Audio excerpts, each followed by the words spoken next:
Assalamualaikum warahmatullahi wabarakatuh. Waalaikumsalam warahmatullahi wabarakatuh. Waalaikumsalam warahmatullahi wabarakatuh. Oke, pertama kita akan memulai lagi mata kuliah survei kadastral, di mana kita masuk ke materi yang baru, yaitu pemetaan menggunakan wahana drone, beserta metadata dan implikasi hasil pengukuran serta pemetaan bidang tanah. Ya, jadi ini adalah materi baru karena berkaitan dengan minggu ini, praktek minggu ini kita akan menggunakan atau mengoperasikan wahana drone dalam melakukan pengukuran. Ya, jadi nanti teman-teman di jam praktek mohon langsung melakukan peminjaman alat ya dengan Pak Gozali. Satu set RTK drone ya. Dan jadi nanti untuk setiap kelompok itu bergantian untuk menerbangkan drone. Khusus untuk kelompok kelas kelas A ya, kelas A itu kan satu nah, ada telepon. Ada satu tim yang anggotanya tiga, yaitu timnya Farzan, itu silakan bergabung dengan salah satu kelompok yang lain ya. Kan ada tiga kelompok yang lain, silakan bergabung dengan tim yang lain. Karena kalau misalnya, eh, bentar saya ditelepon ya.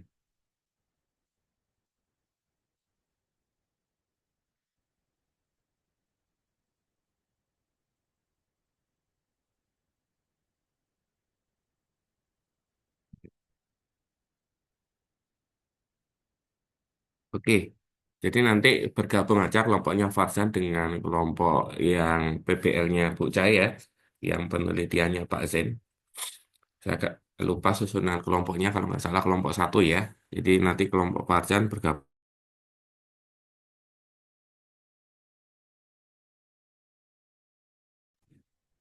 Oke, tadi ada sedikit kendala ya.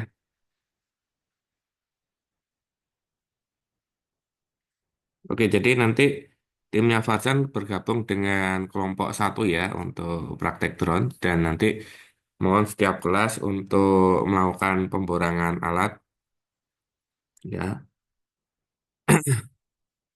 berupa RTK drone ya, satu set ya. Yang nanti kita akan melakukan penerbangan drone setiap kelompok sekali terbang. Jadi mohon untuk mulai sekarang menetapkan siapa sebagai pilot dan siapa sebagai co-pilot ya. Nanti nanti area atau lingkupnya sama ya. Setiap kelompok areanya sama. Jadi melakukan akuisisi data foto udara untuk area kampus ya. Oke, sebelum kita membahas lebih lanjut tentang penggunaan aplikasi drone dalam melakukan pemetaan bidang tanah, kita akan membahas lebih dahulu perbedaan antara ketepatan atau akurasi versus ketelitian atau presisi. Ketepatan atau akurasi adalah kesamaan atau kedekatan suatu hasil pengukuran dengan angka atau data yang sebenarnya. Ya, sedangkan ketelitian atau presisi adalah kesesuaian di antara beberapa data pengukuran yang sama yang dilakukan secara berulang. Tinggi rendahnya tingkat ketelitian hasil suatu pengukuran dapat dilihat dari harga standar deviasi hasil pengukuran. Ya, jadi teman-teman harus bisa membedakan antara ketepatan dan ketelitian. Ya, jadi kalau kita bahas ketelitian, berarti dia akan sesuai dengan berapa besar standar deviasinya. Jadi simpangan bakunya seberapa besar. Semakin kecil standar deviasi atau simpangan baku, berarti data Anda akan semakin teliti atau presisi. Tapi belum tentu kalau teliti itu adalah akurat atau tepat ya. Jadi kalau misalnya kita asumsikan dalam sebuah ilustrasi cabang panahan, ya, kita bisa melihat di sini ada target panahan. Ketika beberapa kali bidikan anak panah membidik pada target pas di tengah-tengah, berarti itu disebut dengan akurat dan presisi. Ya, misalnya kalau di cabang panahan kan dalam satu babak itu kan 5 kali melepaskan anak panah gitu ya. Dan itu setiap tepat di lingkaran tengahnya dia nilainya adalah nilai maksimal 10 gitu ya. Jadi dia yang mendapatkan skor tertinggi adalah paling yang paling tinggi nilainya untuk setiap babaknya. Nah, kalau misalnya dia di tengah terus dalam 5 tembakan itu berarti dia akurat atau presisi. Tapi kalau misalkan dia konsisten, arah tembakannya konsisten tapi tidak berada di tengah-tengah, berarti dia adalah teliti atau presisi tapi tidak akurat. Sedangkan kalau misalnya dia arahnya mengarah ke tengah, tapi dia antara titik satu dengan titik yang lain itu berbeda-beda posisinya, agak jauh, maka dia adalah akurat tapi tidak presisi. Sedangkan kalau dia titiknya tidak berada di tengah dan jarak antar titik anak panahnya berbeda-beda, berarti dia tidak akurat dan tidak presisi. Jadi teman-teman harus mengetahui dan memahami perbedaan antara ketepatan ketelitian. Ini sering keliru teman-teman ya. Misalnya ketika kita menggunakan GPS handheld,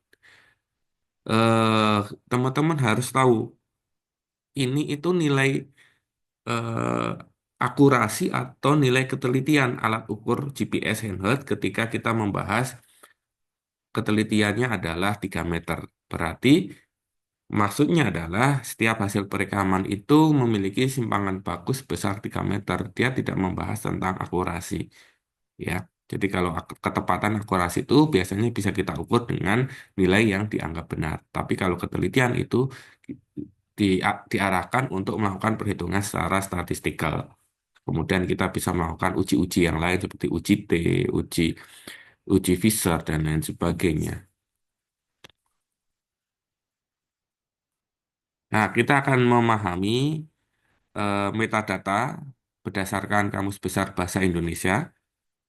Oke, ada chat di sini. Oke, silahkan Muhammad Fahdi. Oke, jadi eh, in- metadata adalah informasi tentang asal, struktur, karakteristik, dan sebagainya dari seperangkat data. Nah, di sini kita harus melakukan pencantuman metadata pada GU. GU di sini artinya adalah gambar ukur. Meliputi peralatan pengukuran yang digunakan, metode pengukuran, data dan hasil pengukuran, penyelesaian sengketa batas, dan data teknis lainnya. Ya. Jadi kalau misalnya kita lebih jabarkan untuk di metode pengukuran kadastral beserta metadatanya berdasarkan Permen ATR BPN Republik Indonesia nomor 16 tahun 2021 itu untuk akuisisi data penginderaan akuisisi data survei kadastral itu bisa dilakukan dengan berbagai metode dengan terestrial ya itu menggunakan total station, fotogrametrik menggunakan drone atau fixed wing, dan satelit menggunakan apa namanya GPS itu ya. Cara terestrial berarti ada beberapa metadata yang harus teman-teman perhatikan. Di sini ada 1, 2, 3, 4, 5, 6, 7 poin. Yang pertama adalah jenis alat ukur yang digunakan. Misalnya apakah total station, teodoli digital, instrumen, dan lain-lain sebagainya. Kemudian ketelitian alat ukur yang digunakan. Ini Anda bisa melihat spesifikasi teknis dari alat yang digunakan. Wajib ya teman-teman ya. Misalnya menggunakan total station ES series, itu teman-teman harus melihat ketelitiannya berapa. Minimal bisa dilihat dari apa ketelitian bacaan sudut, ketelitian pengukuran jaraknya itu juga harus diperhatikan. Kemudian ketelitian titik referensi, yaitu ketelitian titik referensi yang dijadikan sebagai titik ikat, orde 0, 1, 2, atau 3. Kemudian ketelitian peta dasar yang digunakan dalam pemetaan bidang tanah tersebut, kemudian ketelitian hasil ukuran pada data ukuran dan nilai koordinat titik batas, di mana setiap data ukuran dan nilai koordinat titik batas harus terdefinisikan ketelitiannya. Kemudian keterangan dan identitas juru ukur, apakah dia ASN atau dia SKB, surveyor kadastral berlisensi, beserta dengan NIP untuk ASN dan nomor lisensi untuk SKB-nya, dan kondisi alam dan cuaca saat pengukuran. Begitu juga untuk metode yang lain seperti fotogrametrik itu juga harus dilihat jenis peta fotonya, apakah peta foto, blow up foto udara atau peta garis hasil fotogrametris, kemudian ketelitian peta foto atau peta garis hasil fotogrametris meliputi ketelitian kualitatif. Ini dilihat dari nilai ground sample distance atau resolusi spasial. Kemudian ketelitian kuantitatif yaitu nilai RSME, GCP, dan ICP peta foto dengan metode indirect georeference, nilai RMSE keseluruhan peta foto dengan metode direct georeference, ketelitian planimetrik untuk peta garis fotogrametri. Ya, jadi ini penting ketika teman-teman melakukan pengurahan GCP, ICP, itu harus dicantumkan metadatanya. Kemudian ketelitian identifikasi titik batas bidang tanah, eh, ketelitian hasil ukuran, identitas juru ukur, dan kondisi alam. Begitu juga untuk yang metode satelit itu kita menggunakan beberapa metadata yang perlu dicantumkan, ya, seperti metode pengukuran, apakah pengukurannya statik, rapid statik, atau RTK. Kalau RTK pun harus didefinisikan apakah entry atau radio, dan jenis dan ketelitian receiver GNSS, merek, tipe, jenis receiver, dan sebagainya. Kemudian ketelitian titik referensi, ketelitian peta dasar, dan seterusnya. Ya, jadi ini metadata dasar yang harus Anda cantumkan pada setiap pengukuran di bidang kadastral. Ya, jadi hal yang terpenting bahwa teman-teman itu tidak hanya membahas tentang bagaimana Anda bisa mengukur kemudian mendapatkan koordinat atau Anda melakukan pengukuran kemudian menghasilkan peta. Ya, jadi tidak hanya sebatas itu, ya, bahwa setiap pengukuran itu harus bisa dipertanggungjawabkan sehingga setiap data itu harus didefinisikan metadatanya. Ya, jadi penting teman-teman metadata itu dalam setiap pengukuran, khususnya kadastral. Ya.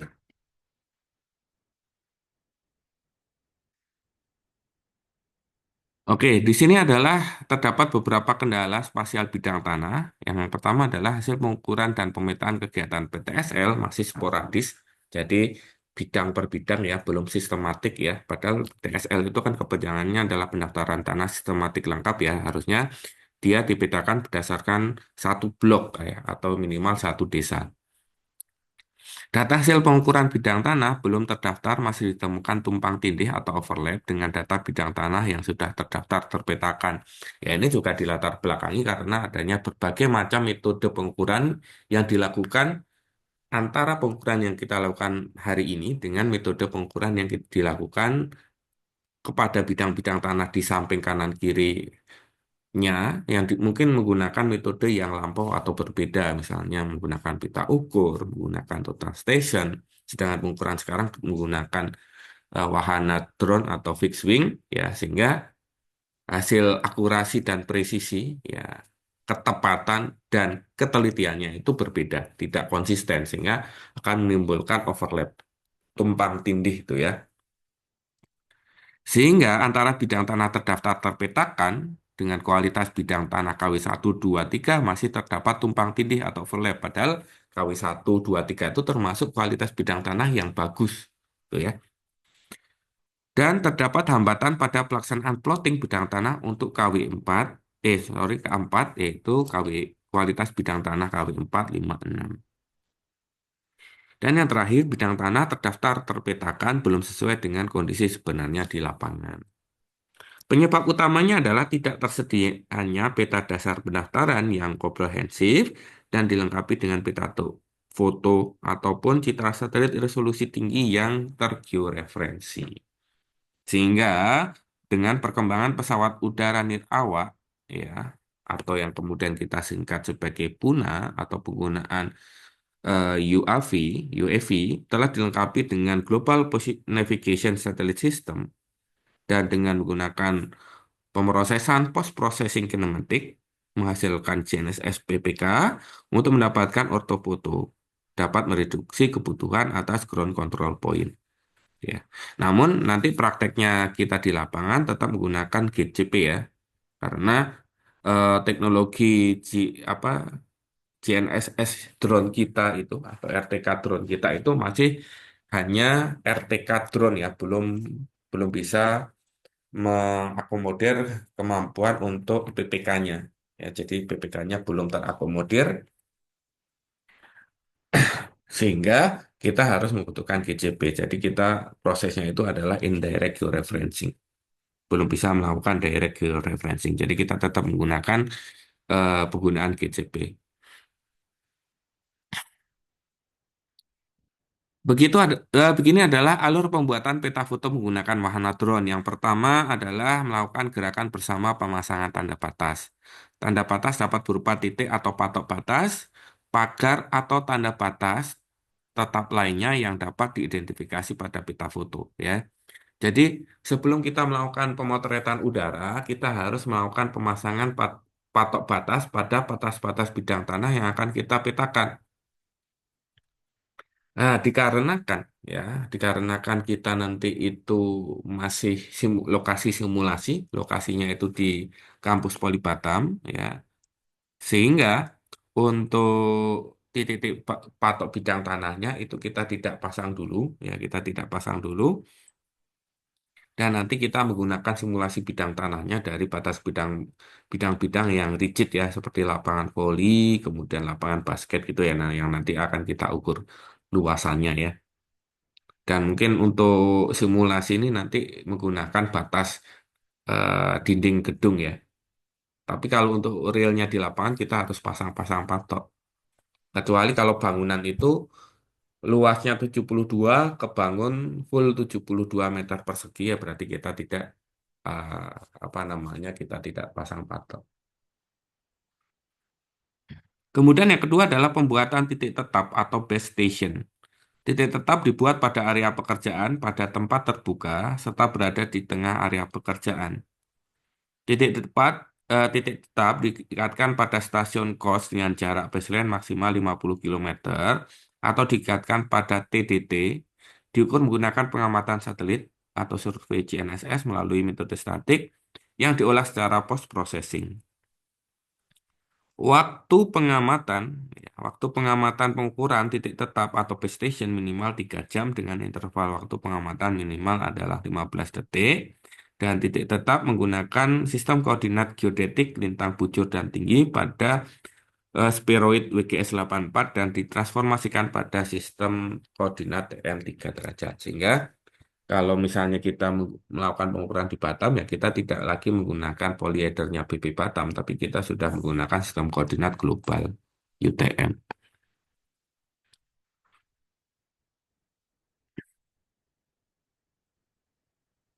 Selanjutnya, langkah ketiga adalah kita melakukan pembuatan peta foto. Pembuatan peta foto menggunakan Puna atau UAV per grid dengan luasan satu grid adalah 36 hektar. Ya, jadi untuk pekerjaan realnya di lapangan itu kita menggunakan Puna jenis fixed wing ya. Kalau drone itu relatif lama untuk melakukan pengukuran untuk area yang luas. Pembuatan peta foto juga sekaligus menghasilkan point cloud untuk ekstraksi digital terrain model atau DTM untuk mendapatkan data ketinggian. Resolusi spasial atau ground sampling distance GSD itu harus kurang dari sama dengan 0,12 meter. Dan ketelitian horizontalnya adalah CE 90 itu kurang dari 0,4 meter dan akurasi ketelitian vertikal atau LE 90 itu kurang dari 2 meter. Nah, ini teman-teman, jadi ketika Anda ingin melakukan penerbangan drone, Anda harus perhatikan di sini GSD-nya itu berapa yang diharapkan. Nah, ini berdasarkan juknis PTSL 2024 ya. Jadi saya izin untuk share screen. Ya.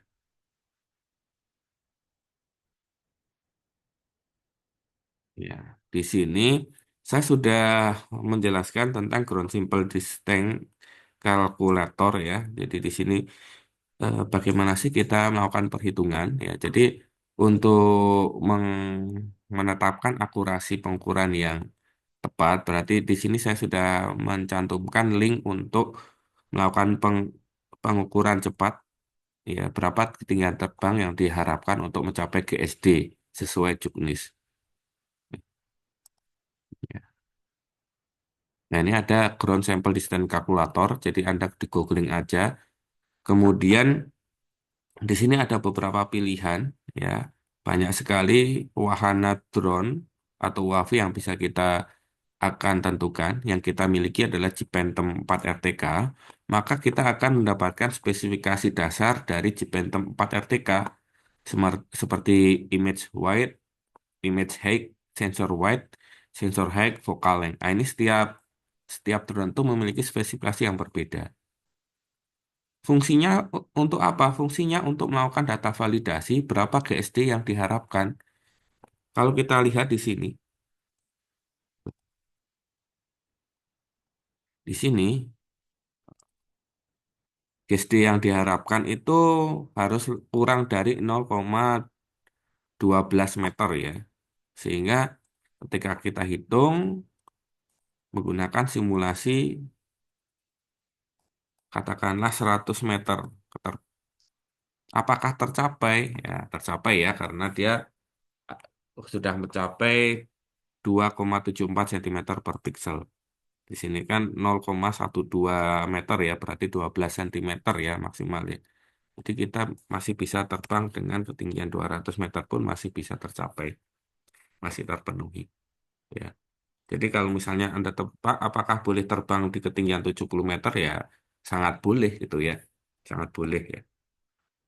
Jadi kenapa ini tinggi terbangnya bisa macam-macam? Jadi ketika Anda di lapangan, Anda itu tidak hanya melihat dari dasar Anda melakukan pengambilan keputusan itu bukan berdasarkan berapa gedung paling tinggi yang ada di sana. Bukan hanya itu dasar Anda menentukan ketinggian. Tapi yang Anda tentukan itu berdasarkan spesifikasi dari perangkat yang Anda gunakan, kemudian berdasarkan juknis pekerjaan yang diharapkan dari si pemberi kerja. Kalau di sini GSD-nya minimal adalah 0,12 meter, berarti dengan ketinggian 100 meter pun Anda sudah bisa memenuhi GSD-nya. Ini berarti kan 0,0271 meter per pixel. Nah, kalau di sini kan masih masuk ya. Jadi nanti kita terbangkan dengan ketinggian 100 meter pun nggak masalah gitu ya. Nggak harus 70. Kenapa? Pak, kalau semakin rendah kan semakin bagus. Ya memang semakin bagus, cuma kan waktu akuisisi datanya makin lama. Ya, jadi kualitas dan eh, waktu itu harus disinkronisasikan. Kualitas datanya itu kita penuhi, nggak harus teliti-teliti banget. Ibarat kata kita mau melakukan pemetaan menggunakan apa namanya pemetaan tanah longsor Kota Batam, ya kali kita menggunakan parameter peta topografi dari hasil pengukuran topografi kan itu mubazir waktu dan tenaga dan biaya. Jadi kita menggunakan peta RBI saja untuk sebagai data sekundernya, selagi dia memenuhi apa namanya TOR atau spesifikasi teknis. Sehingga kenapa tertinggi terbangnya boleh tinggi, kalau tadi kita lihat bisa sampai 200 meter, ya, karena ketika kita nanti menggunakan perangkat fixed wing, ya, kita terbangkan pada ketinggian maksimal saja. Toh GSD-nya pasti terpenuhi. Tapi kalau drone dia memiliki limitasi ya, karena kalau semakin tinggi dia akan memiliki apa namanya kelemahan, makin tidak stabil karena tekanan udaranya semakin tinggi ya, dan kecepatan anginnya makin kencang. Jadi referensi kita masih di ketinggian 80 meter saja. Ya, karena kita hanya simulasi ya nanti ya untuk pengukuran di lapangan.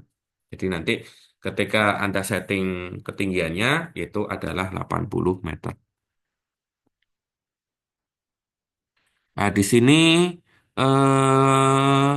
flying altitude ya. Flying altitude-nya 300 meter ya. Flying altitude-nya 300 meter itu menghasilkan ground resolution 7,25 cm per pixel. Berarti ini sudah bisa digunakan ya.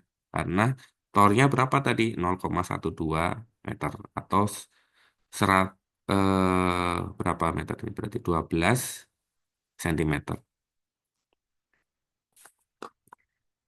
Itu terkait pembuatan peta foto. Jadi nanti untuk tinggi terbangnya itu Anda harus tentukan ya ketinggiannya berapa. Untuk 100 meter masih bisa diperbolehkan, 200 meter masih diperbolehkan. Bahkan kalau di sini untuk 300 meter boleh.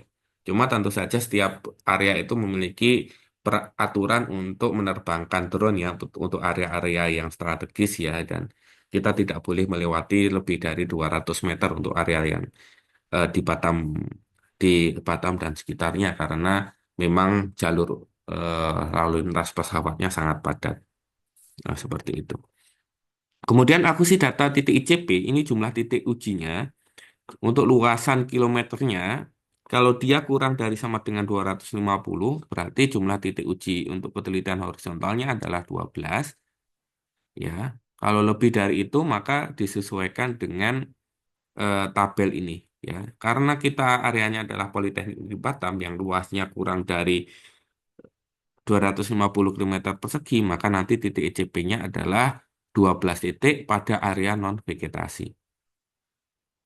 Titik uji pemotretan udara berupa primak atau posmak, ya, tapi nanti kita pilih 12 titik yang di lapangan yang tidak perlu kita pasang posmak atau primak ya. Jadi nanti kita menggunakan titik yang bisa dilihat di foto udara. Misalnya ujung bangunan, ujung lapangan basket, ujung lapangan voli, siku jalan itu ya. Tapi sebenarnya untuk area-area yang tidak ada point of interest itu lebih diharapkan menggunakan primark atau postmark ya. Tapi kita karena keterbatasan sesi ya nanti kita menggunakan objek-objek yang bisa kelihatan secara visual saja. Primark atau postmark ditempatkan di area terbuka dan harus dapat identifikasi pada peta foto. Titik uji pemotretan udara diikatkan pada titik referensi SRGI. Apabila dalam jarak 10 km dari area pekerjaan tidak terdapat titik referensi, maka harus membuat titik ikat bantu yang diikatkan terhadap titik kontrol geodesi atau course itu ya. Jadi nanti titik titik ICP-nya itu nanti kita bikin lagi apa namanya setelah apa namanya pengolahan data foto ya. Jadi hari ini kita ngedrone, kemudian kita ngolah data foto. Ya, setelah kita ngolah data foto di minggu depan, minggu 7 itu kita baru melakukan pengukuran ICP. Anda identifikasi di data foto yang kira-kira titik tersebut bisa kelihatan di foto dan kita bisa ukur di lapangan. Kemudian untuk pengolahan data foto udara dilaksanakan menggunakan software pengolah data foto udara dan dikaitkan pada titik referensi SRGI dengan produk akhir berupa peta foto udara tegak atau ortofoto. Ya, jadi nanti di indirect georeferencing, jadi peta foto itu direktifikasi dengan GCP yang sudah kita ukur di minggu ke berapa kemarin, minggu ketiga ya, kemudian minggu keempat kita olah tapi datanya nggak selesai, tapi nanti kita menggunakan data koordinat GCP yang sudah ada saja karena data yang kemarin beberapa kelas belum selesai dan untuk yang kelas lain juga saya belum mendapatkan info. Jadi kita sudah ada peta kerja sebaran titik PM itu kita gunakan sebagai dasar georeferencing. Meskipun sebenarnya sebaran titik PM ini akurasi tinggiannya perlu dilakukan pengecekan ya, tapi kita gunakan saja. Kemudian peta foto udara baik single foto hasil akuisisi dan ortofoto harus mempunyai kualitas visual atau radiometrik yang baik dengan tingkat kecerahan dan kontras yang baik, seamless dan seamline serta objek pada foto udara terlihat tegas dan tajam. Dan untuk pengolahannya itu tidak harus high ya, yang penting kita sudah bisa memenuhi GSD yang diharapkan.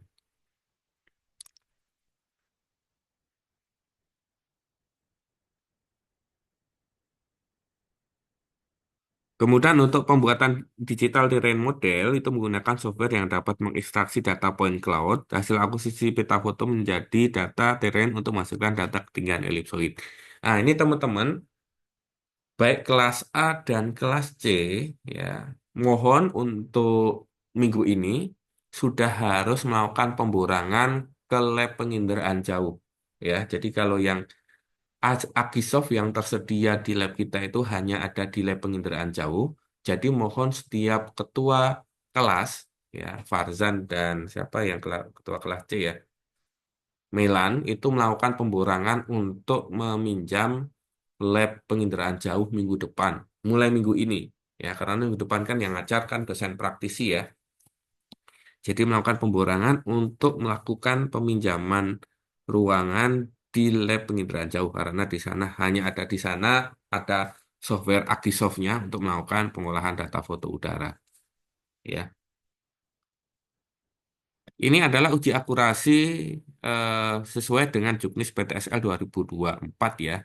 Untuk resolusi GSD itu harus kurang dari sama dengan 0,12 meter. Kemudian ketelitian horizontal CE 90 adalah kurang dari sama dengan 0,4 meter ya. Kemarin pernah kita coba di praktek minggu kedua ya untuk uji akurasi horizontal ya. Meskipun kita belum melakukan uji akurasi vertikal. Untuk uji akurasi vertikal itu ketelitian vertikalnya adalah kurang dari sama dengan 2 meter. Ya, ini juknis baru ya di juknis PTSL 2023 ini belum ada yang vertikal tapi sekarang sudah ada. Oke, saya kira masih berapa waktu ya? Oh, masih ada waktu cukup lama ya, 12 menit ya. Kita akan membahas tentang 3D Cadastre. Ya, 3D Cadastre adalah salah satu pengembangan pemetaan bidang tanah yang itu nantinya arahnya ke sana ya, ke 3D, elemen data 3D itu meliputi geometri, ukuran panjang lebar tinggi, kemudian ukuran semantik, topologi, tekstur atau tampilan, sistem proyeksi, dan tentu saja diperlukan metadatanya. Dalam pemodelan 3 dimensi, berarti dalam satu unit bangunan itu harus diperhatikan ketelitiannya meliputi ground, kemudian floor, ya jadi batas referensi rumah, kemudian lantai rumah, room atau ruangan, interior wall, ya, kemudian opening atau window, ya, atau jendela, kemudian exterior shell, roof atap, wall dinding, ceiling, ya, langit-langit, kemudian opening atau door, ya. Jadi dari roof surface, kemudian chimney dan wall surface itu menjadi dasar dalam melakukan pembangunan 3D model. Kemudian dari root survey jam chimney, ini kita bisa menentukan roof structure, wall, kemudian digabungkan dengan wall surface, itu kita akan mendapatkan building. Ya, ini untuk di pembangunan bangunan teks sipil pun juga seperti itu, ya. Ini adalah pemodelan 3 dimensi level of detail berdasarkan audisi ya. Jadi level of detail itu dibedakan mulai dari LOD 0 ke LOD 4. Makin tinggi LOD, level of detailnya, maka dia akan semakin detail penampakan 3D-nya. Kalau level of detail 0 itu hanya direpresentasikan meliputi dimensi panjang dan lebar. Kalau level of detail 1 berarti suatu bangunan rumah itu eh, diinformasikan melalui data panjang, lebar, dan tinggi. Jadi dia bentuknya adalah kotak ya atau persegi atau apa namanya balok gitu ya. Kalau LUD 2 berarti dia sudah mulai berkembang. Satu bangunan rumah itu tidak hanya panjang lebar tinggi tapi ada atapnya. Level of detail 3 berarti rumah itu sudah ada bagian-bagian rumahnya seperti yang pemodelan 3 dimensi ini ya. Ada windownya, kemudian misalnya ada pintunya dan lain sebagainya. Tapi komponen-komponen rumahnya itu masih dimodelkan dalam bentuk komponen yang sederhana. Sedangkan level of detail keempat ini adalah level of detail paling bagus, di mana tidak hanya eksterior yang digambarkan dalam detail yang lebih bagus, tapi juga terkait interiornya. Jadi nanti ketika Anda melakukan pengajuan misalnya untuk judul TA, pemodelan 3 dimensi, itu kita klasifikasikan mau yang mana pemodelan 3D yang Anda ingin lakukan. Apakah LUD 3 atau LUD 4. Kalau LUD 4 berarti kalau misalnya Anda melakukan scanning, tidak hanya eksterior tapi juga interiornya. Nah, ini contohnya 3D Cadastre ya. Misalnya ini itu kita aplikasikan di peta dasar pendaftaran ya. Jadi ini masih menggunakan LUD 1 ya. Jadi ada panjang, lebar, dan tinggi. Tapi kalau untuk perkembangan 3D Cadastre ke depan itu harapannya minimal mencapai level of detail 3 ya. Jadi ada apa namanya bagian pintu, jendela, struktur dasar di eksteriornya.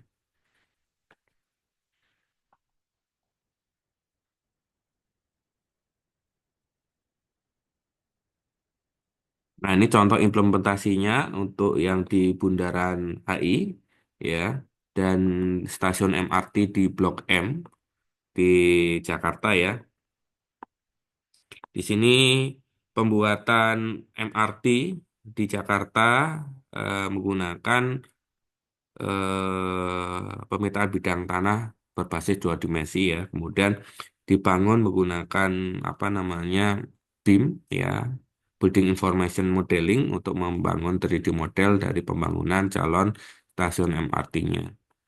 Kemudian kita melakukan testing dari workflow-nya, bikin as build drawing-nya, ya, ini biasanya menggunakan software BIM, ya. Kemudian diintegrasikan dengan pemetaan bidang tanah dua dimensi, kita develop menjadi 3D modeling, kita rendering, ya, kita rendering. Bisa juga menggunakan SketchUp, ya, teman-teman yang di kelas A semester 2 lalu sudah pernah melakukan rendering 3D modeling, kemudian melakukan validasi lapangan, pengukuran, pengecekan di lapangan, kemudian kita melakukan visualisasi 3D unit, ya, yang sudah kita bangun, ya. Jadi dalam pembangunan rendering model 3D ini perlu kita lakukan validasi di lapangan. Ukuran dimensinya apakah sudah sesuai, kemudian posisinya sudah selesai, kemudian kita integrasikan dalam bentuk tiga dimensi.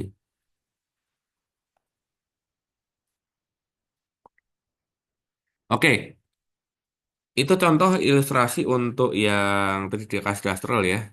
Ini kita masih lumayan banyak ya materinya, ya. Tapi mohon nanti teman-teman membatasi saya di jam 8.40, ya. Jadi kalau 8.40 sudah 8.40, mohon untuk sudah diinstruksi karena materinya cukup banyak, ya.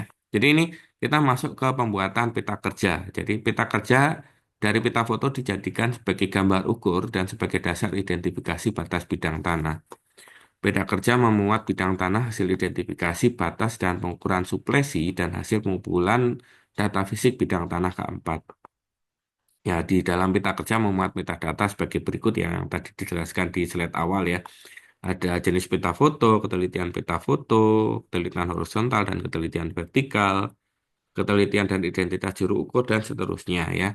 Ini harus ada, ya, di peta bidang tanah hasil identifikasi, ya, di peta kerjanya, ya. Jumlah peta kerja cetak dalam satu wilayah disesuaikan dengan skala agar informasi dan visualisasinya tersampaikan dengan baik.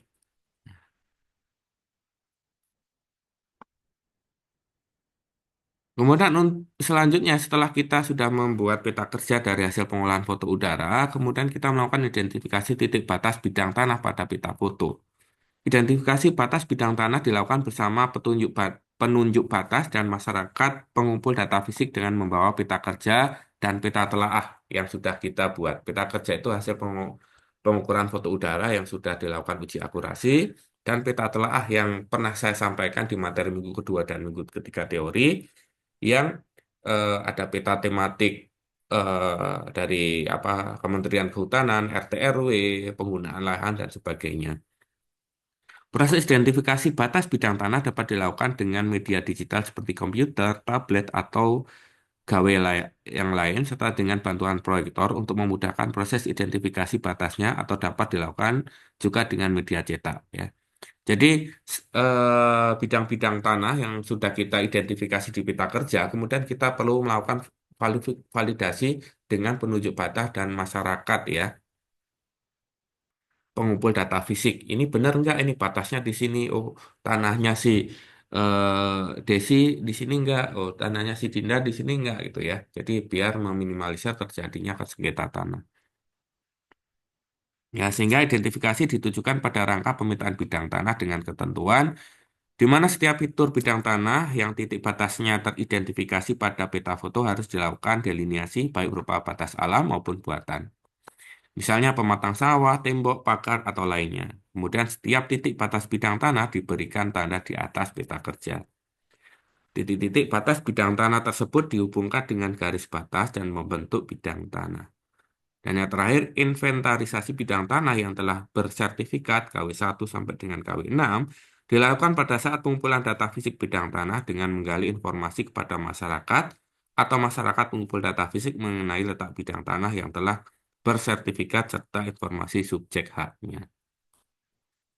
Nah, dalam kaitannya untuk melakukan identifikasi batas bidang tanah, kadangkala area-area yang ada di peta kerja itu tercover atau tertutup oleh objek-objek yang lain, misalnya atap gedung yang lain, pepohonan, dan lainnya. Sehingga ketika tidak bisa kita delineasi langsung di lapangan dengan melakukan konfirmasi dengan penunjuk bidang tanah dan juga masyarakat yang pengumpul data fisik, maka kita harus melakukan pengukuran suplesi. Ya, pengukuran supervisi bisa dilakukan dengan kombinasi dengan pengukuran yang lain, misalnya menggunakan total station, kemudian GPS, ataupun menggunakan pita ukur dengan menggunakan trilaterasi atau triangulasi. Ya, ini contohnya ya. Jadi untuk objek-objek yang lain itu kita bisa lakukan delineasi dari foto udara, hasil foto udara di peta kerja. Sedangkan titik yang lain itu kita perlu melakukan suplesi, misalnya dengan menggunakan bantuan pita ukur, perpotongan antara dua garis kita menentukan sebuah titik itu ya, ataupun menggunakan total station untuk kita ukur titik yang tercover oleh atap ataupun abstraksi lainnya seperti pohon dan lain sebagainya.